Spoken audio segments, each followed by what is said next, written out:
Salut! Nous aimons être ensemble parce que c'est bon pour les frères de l'être.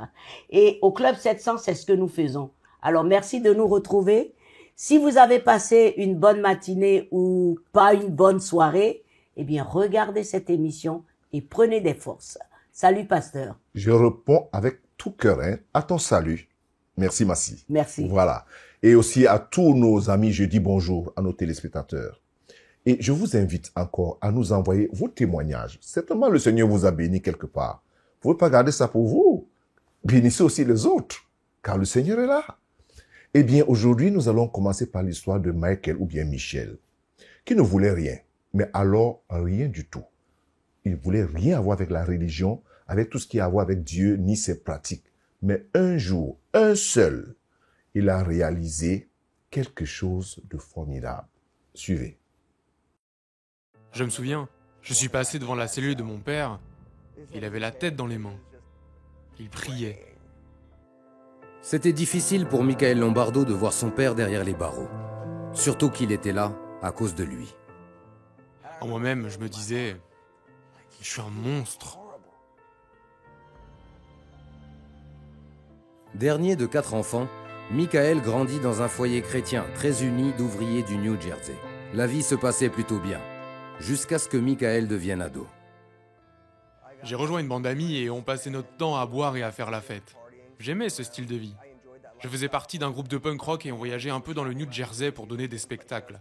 Je me disais, je vais plonger à fond dans cette vie et ne plus m'occuper des choses de Dieu.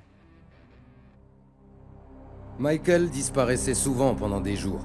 Ses parents, Joe et Stephanie, s'inquiétaient. C'était très dur. Vous savez, beaucoup de larmes, beaucoup de nuits blanches. Je ne savais pas où il était, aucune idée s'il allait bien ou non. Je ne pouvais que m'attendre à Dieu. On devait se fier à Dieu. Je le faisais asseoir et je lui disais « Alors, qu'est-ce que tu fais de ta vie? Je sais que tu es défoncé. » Ça rentrait par une oreille et ça sortait par l'autre. Ce n'était plus notre Michael. Malgré tout, ils aimaient et encourageaient leur fils. Son père lui donna un job dans son entreprise de construction après le lycée. Mais malgré les mises en garde, Michael n'arrêtait pas. Je grandissais. Et arrivé vers 17-18 ans, les sorties sont devenues de plus en plus dingues, le style de vie plus déluré. La drogue m'ébranlait au niveau physique. Je me suis mis à réaliser que ce n'était pas aussi cool et super que je le pensais au début. Ses parents ne cessaient de prier. Stéphanie dit que le psaume 91 la réconfortait.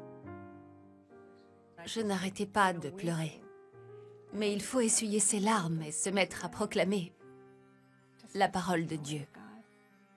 Proclamer ses promesses et accepter de voir en Michael ce que Dieu voit en lui. Une nuit, à 18 ans, Michael eut un accident de voiture près de chez ses parents et fut arrêté pour possession de drogue. Son père se rendit sur les lieux et essaya d'aider. Ils l'arrêtèrent aussi pour obstruction à la justice. Je me souviens, je suis passé devant la cellule de mon père et il avait la tête dans les mains. Il priait. En moi-même, je me disais, mais je suis un monstre. Et j'ai commencé à me sentir coupable et honteux. J'ai tout remis devant Dieu en disant « Seigneur, tu sais, nous ne savons plus quoi faire avec lui. Il est à toi. » Joe et Michael furent relâchés cette nuit-là et les poursuites contre Joe furent abandonnées. Michael fut libéré sur parole et dut faire des travaux d'intérêt général. Mais ce n'est pas lorsqu'il démolit une autre voiture 2 ans plus tard que Michael se mit à comprendre que le Dieu qu'il fuyait voulait attirer son attention.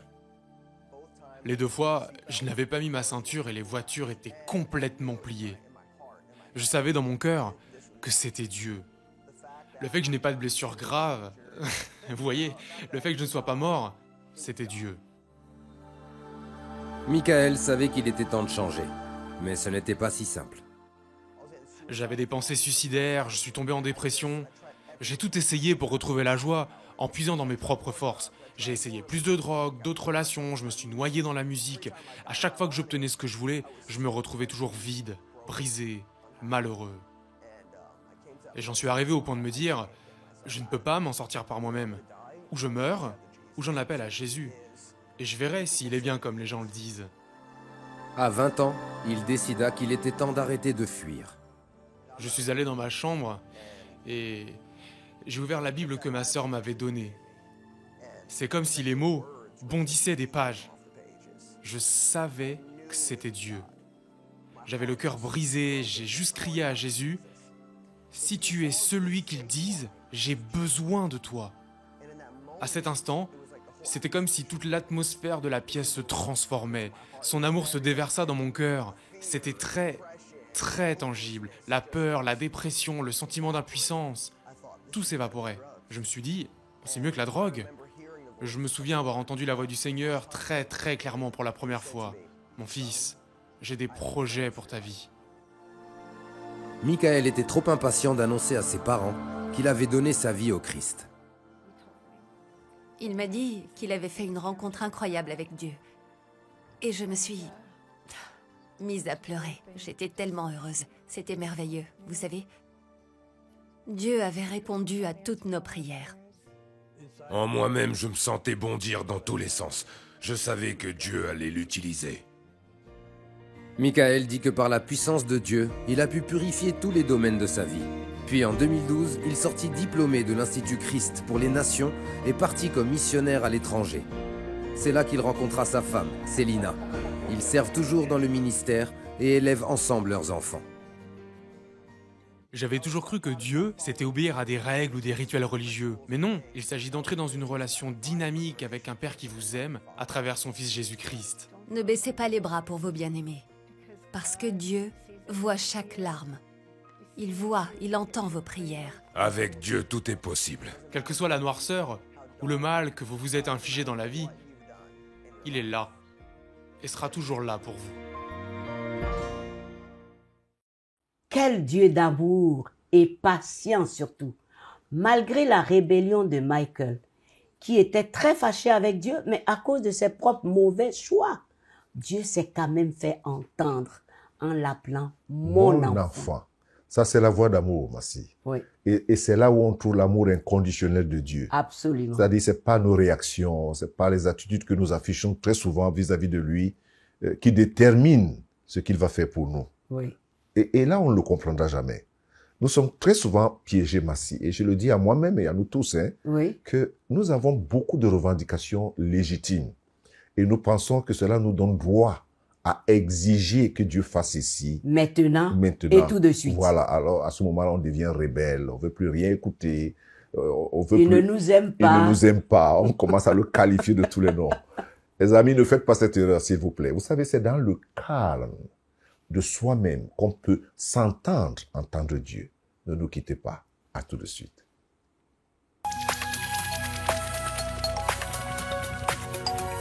Si vous avez des questions spirituelles, des besoins de prière ou même si vous avez besoin de conseils, n'hésitez pas à nous contacter aujourd'hui au numéro suivant. Nos conseillers sont là pour vous aider. N'oubliez pas, nous sommes là pour vous.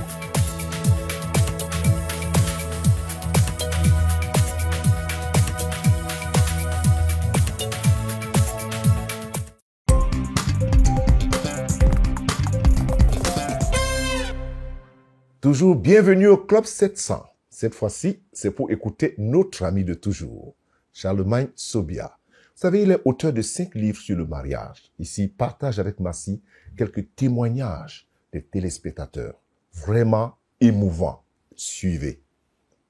Salut Charlemagne Sobia. Salut Massi Domingo. Alors, il y a un bon moment qu'on fait cette rubrique sur le mariage et on ne prend pas le temps de parler des retombées, des bons feedbacks et des questions aussi que les uns et les autres posent après avoir regardé l'émission. Donc, je sais que on a eu quelques feedbacks de très bons feedbacks. Par exemple, parle-moi de cette dame qui était célibataire et qui regardait Jésus dans le mariage. Oui, c'est à cette dame qui était jeune fille et qui écoutait à l'époque, on faisait les émissions radio. Oui. Et ça l'a beaucoup aidé à se préserver et surtout à se préparer par rapport à son mariage. Elle voulait avoir un très bon mariage, ça l'a aidé à la préparation. Et finalement, elle s'est mariée, Dieu l'a permis de rencontrer quelqu'un, elle s'est mariée et elle a pu appliquer ce qu'elle avait écouté. Et puis maintenant, elle est mariée. Après son mariage, elle a essayé d'appliquer donc tout ce qu'elle avait appris, ça l'a beaucoup aidé. Et quand les émissions du Club 700 ont commencé avec la rubrique Vie de couple, elle a encore continué à suivre ses émissions parce qu'elle a dit, voici encore une occasion pour se former. Donc, elle a suivi et je l'ai rencontrée, je lui ai posé des questions. Elle connaissait tous les titres par cœur. Elle a commencé par me raconter, oui, il y a eu GPS, tu as dit ceci, il y a eu ceci. Oh. Et ce qui est intéressant, c'est qu'elle s'appuie sur ça aussi pour donner des enseignements. Wow. Puisqu'elle est pasteur maintenant. Donc, ça, c'est des outils qu'elle utilise aussi pour former d'autres personnes. Et ça fait plaisir de voir que Dieu est en train de travailler dans les vies. Que Dieu soit loué. Que Dieu soit vraiment loué. Alors, l'autre bon rapport, c'est l'histoire de cette dame Oui. qui vit au Bénin, Si. qui s'est mariée, Si. qui a un très bon poste. Si. Et le mari a été muté dans un autre pays. Si, si. Et elle avait décidé que elle, il n'est pas question qu'elle perde son travail. Si, si. Et que bon, lui, il est de l'autre côté, elle reste là où elle est. Si, si. Et de temps en temps, elle peut aller le visiter. Si, si. Jusqu'au jour où elle tombe sur l'émission Jésus dans le mariage. Si, si. Et elle réfléchit jusqu'à te rencontrer. Si, si. Et là, tu lui as donné des conseils. Et elle m'a dit, écoute, je pensais bien faire en restant où je suis et en laissant mon mari, c'est vrai, on s'appelle, il y a WhatsApp vidéo, tout ça. Mais je me rends compte que je suis en train de creuser ma tombe. Wow. Il faut que je m'arrange pour rejoindre mon mari, pour qu'on puisse vivre ensemble. Parce qu'en réalité, on se marie pour vivre ensemble, pas pour vivre une relation à distance, une relation amoureuse, entre guillemets, à distance. Et elle a dit, il faut que je voie mes supérieurs hiérarchiques, il faut que je fasse tout ce qu'il faut. Et surtout qu'elle a quelques années de la retraite. Et même la retraite, elle n'envisageait pas aller rester avec son mari. Ah bon? Bon, chacun reste de son côté, on se voit de temps en temps. Et elle a changé d'avis, elle a dit, là, je me rends compte que je suis en train d'emprunter un chemin qui n'est pas bon. Et après, elle allait voir sa sœur pour parler de moi. Ben, sa sœur dit, mais écoute, toi, tu n'es pas au courant, j'ai longtemps. Sa sœur a l'habitude même d'enregistrer les émissions, de regrouper ses amis. Et ensemble, elles écoutaient et puis elles discutaient autour des thèmes. Au fait, nous allons souvent dans le mariage sans formation. Or, on ne peut pas être un bon médecin sans formation, on ne peut pas être un bon mathématicien, etc., sans formation. Et l'un des domaines importants de la vie qu'est le mariage, généralement, nous y entrons sans formation. Et ces émissions permettent, comme des ouvrages, etc. aussi, Oui. permettent aux uns aux autres de se former et d'avoir le comportement qu'il faut. La bonne foi ne suffit pas pour réussir. Souvent, on est de bonne foi, on est sincère et il arrive même, on aime vraiment sa femme, mais on ne sait pas que la manière dont on la manage, la manière dont on la prend n'est pas la meilleure manière. Oui. Et notre culture aussi, des fois, pas toujours, et des fois aussi un obstacle. Et quand tu ne t'approches pas de quelqu'un ou bien il n'y a pas un livre pour te corriger, te redresser, entre guillemets, tu penses bien faire, tu passes à côté, tu n'as pas de bons résultats, tu es frustré et tu ne comprends pas. Ça rappelle un séminaire où un monsieur m'a dit, ça fait 15 ans que je suis en train de prier pour un sujet. Et Dieu vient de me parler au travers de ce que vous venez de dire. Il n'y avait pas la paix chez moi, je ne comprenais pas pourquoi. Mais là, je viens de comprendre les raisons pour lesquelles à la maison, il n'y avait pas la paix. Ça me rappelle encore une autre histoire. On a eu un séminaire et à la fin, le pasteur a appelé sa femme devant toute l'église. J'ai été très marqué. À toute l'église, il dit, demandez pardon à ma femme. Je ne savais pas, je crois que je faisais bien, mais j'étais pas du tout un bon mari. Demandez pardon, je demande pardon à ma femme. Et à la fin du culte, la femme me dit, mon mari vient de se sauver sans le savoir.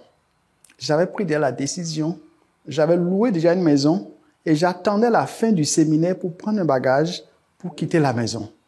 Lui-même ne savait pas. Mais le fait que publiquement, devant toute l'église, il vient de me demander pardon, je vais laisser tomber la décision, je vais rester dans mon foyer. Et ça m'a beaucoup édifié. Oui. L'humilité de cet homme Oui. qui a reconnu devant toute l'église qu'il a été un mauvais mari. Ok. Vraiment. Alors, la série GPS a aussi eu un bon feedback. Oui, GPS Panneau Indicateur, c'est Oui. une de nos émissions avec Club 700 qui a eu vraiment... La plupart, d'abord, les expressions. Oui, oui. Panneau indicateur GPS, c'est l'actualité, c'est l'actualité. Le panneau indicateur montre le chemin. Et la plupart du temps, nous avons l'habitude de dire à notre mari ou notre femme, ne fais pas, comme un panneau indicateur. Et cet homme-là, son témoignage, c'était? Oui, on s'est retrouvés dans un restaurant et puis il m'a dit, je me comportais comme un panneau indicateur sans le savoir. Mais avec l'émission, j'ai compris que désormais, je dois être un GPS, c'est-à-dire accompagner ma femme, m'adapter, ne pas se décourager comme le fait le GPS et vraiment faire tout ce qui est de mon possible pour l'aider à s'améliorer. Et c'était aussi un pasteur d'ailleurs. Ah bon? Et il m'a dit oui, et ça l'a vraiment aidé.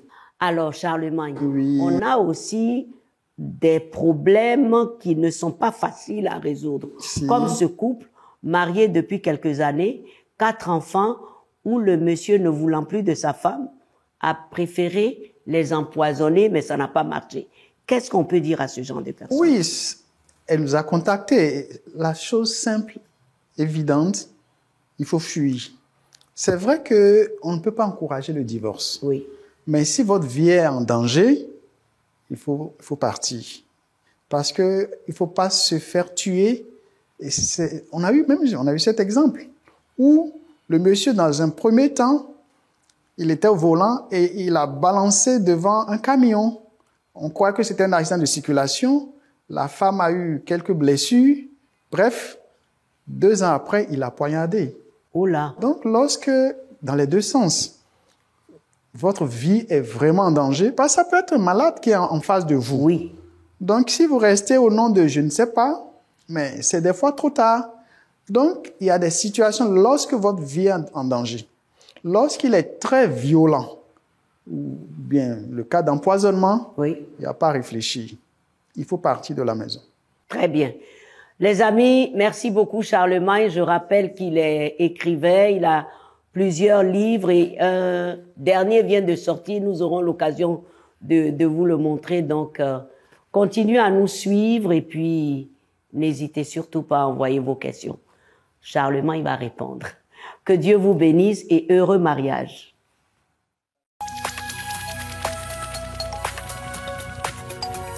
Si vous avez des questions spirituelles, des besoins de prière ou même si vous avez besoin de conseils, n'hésitez pas à nous contacter aujourd'hui au numéro suivant.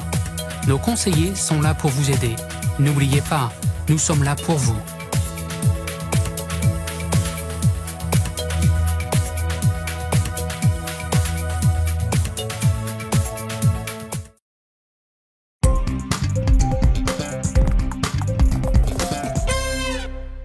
Eh bien, ces témoignages, il y en a beaucoup. Par exemple, cet homme qui est vite venu voir Charlemagne pour lui dire, après 35 ans de mariage, je vous demande de dire pardon à ma femme parce que j'ai pas été un bon mari pendant des années.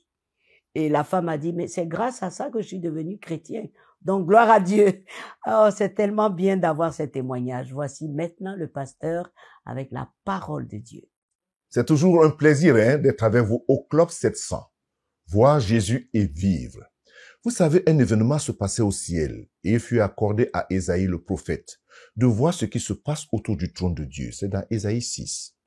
Voici quelques détails de son observation. Il remarque quelque chose. D'abord, les séraphins se couvraient la face avec 2 ailes.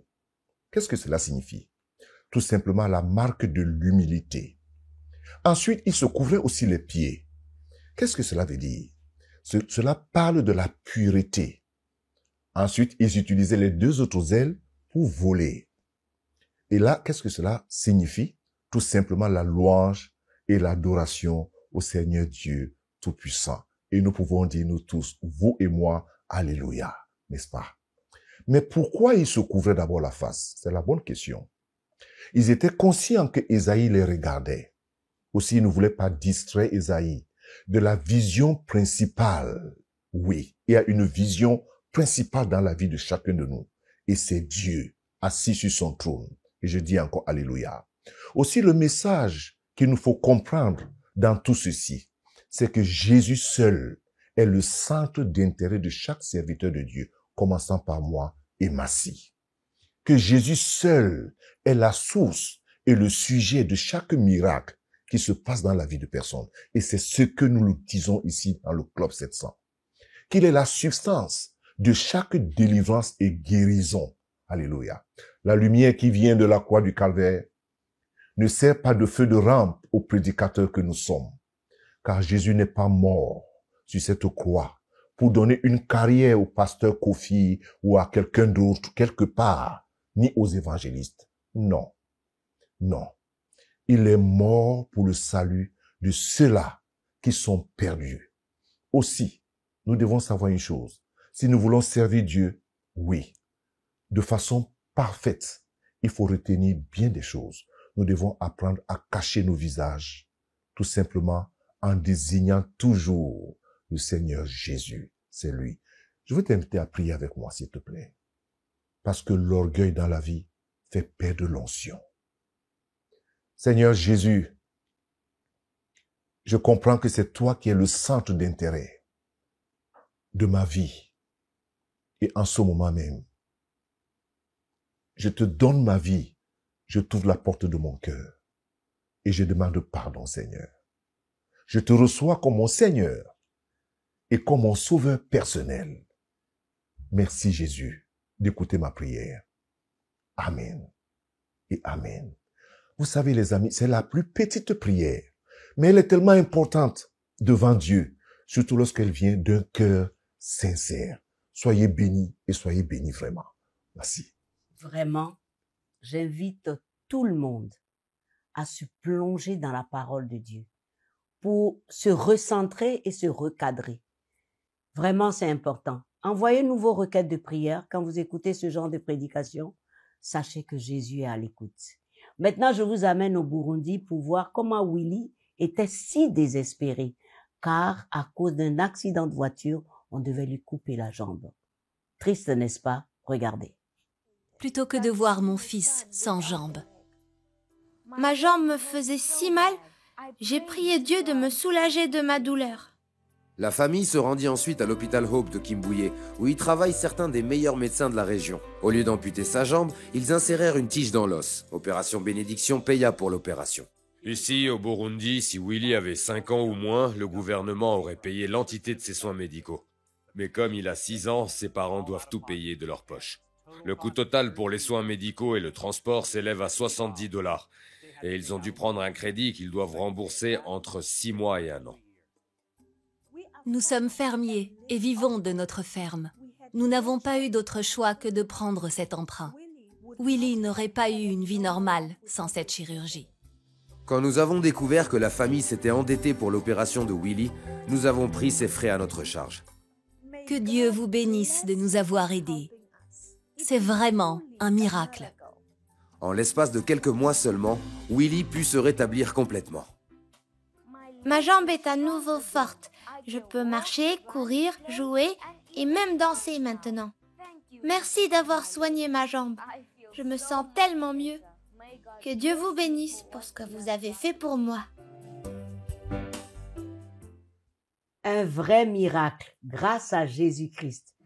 L'amputation n'a pas pu avoir lieu, Dieu merci.